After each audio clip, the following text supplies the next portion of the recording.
Le clavier. Différents modèles pour un seul but, contrôler l'ordinateur. Un clavier est constitué de plusieurs parties.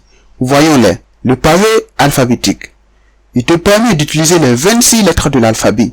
Pour inscrire une lettre, tape tout simplement la touche correspondante. Par exemple A, B, C et D. Ok? La touche de direction, quant à elle, elle te permet de contrôler le curseur selon la direction de la flèche. Gauche,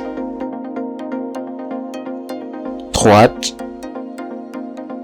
haut, bas. Ok? Maintenant, la touche entrée. Elle fait partie de ces touches les plus utilisées du clavier. Elle va te permettre de valider une action. Par exemple, celle-là. La touche Sup ou Delete. Elle te permet de supprimer des objets. Par exemple, des images.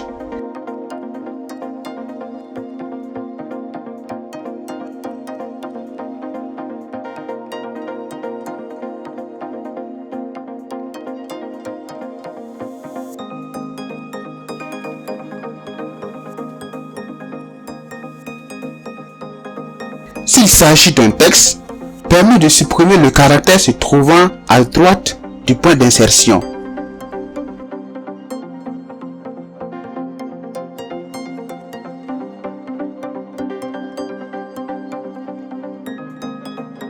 Ok, une touche similaire à cette touche est la touche Backspace.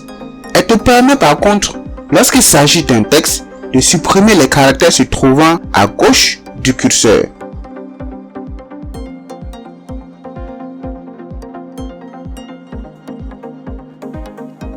Maintenant, nous allons voir le pavé numérique. Le pavé numérique va te permettre de saisir les chiffres de 0 à 9. Pour l'activer, appuyez sur la touche verrouiller ou numlock qui va faire l'objet du point suivant. La touche verrouille ou numlock, comme je viens de le préciser, permet d'activer ou de désactiver le pavé numérique. Si vous essayez de taper un chiffre et que vous n'arrivez pas, songez à vérifier si cette touche a été activée ou pas. Comment écrire en majuscule ou en minuscule? Pour le faire, on utilise deux touches principales. La touche Cap Lock ou verrouille maj si on est sur un clavier français et la touche Shift ou maj. Voyons la touche Cap Lock ou verrouille maj. Elle te permet de verrouiller le clavier en mode majuscule.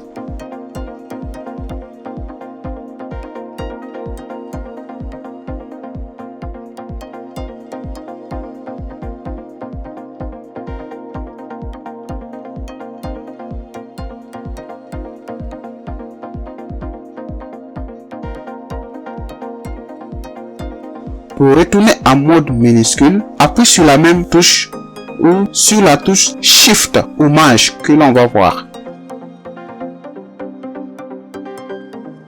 La touche Shift ou Maj, elle également te permet d'écrire un texte en mode minuscule. En maintenant cette touche appuyée, tu mets le clavier en mode majuscule. Pour retourner en mode minuscule, relâche tout simplement la touche. Les touches CTRL et ALT. Ce sont les touches qui sont utilisées pour les raccourcis.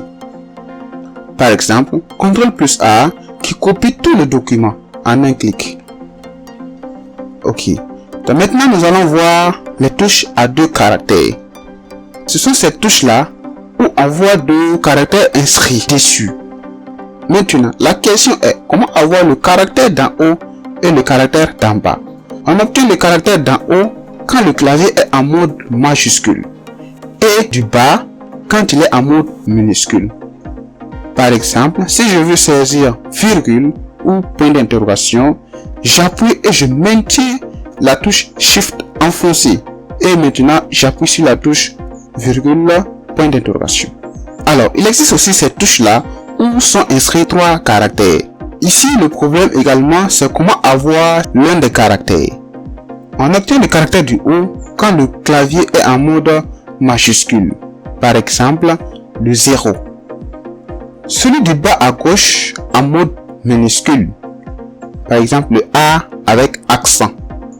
Donc, on met le clavier en mode minuscule, puis on clique sur la touche. Le dernier en bas à droite en maintenant d'abord la touche Alt GR appuyée, puis on appuie maintenant sur la touche correspondance. Ok? Par exemple, pour obtenir la touche arrobase. Les touches avec accent, accent circonflexe et tréma. Pour le tréma, appuie simultanément sur la touche Shift hommage, puis sur la touche.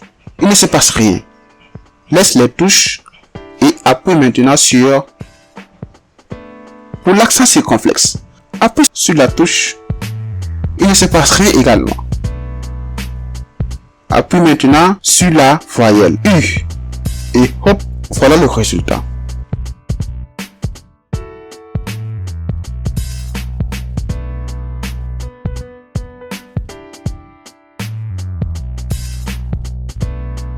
Le clavier virtuel.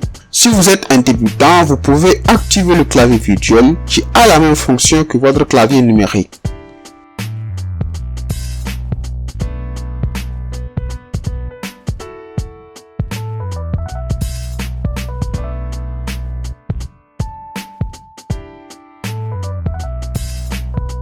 C'est tout pour cette partie. Félicitations, vous êtes familiarisé avec le clavier. Passons à la partie suivante.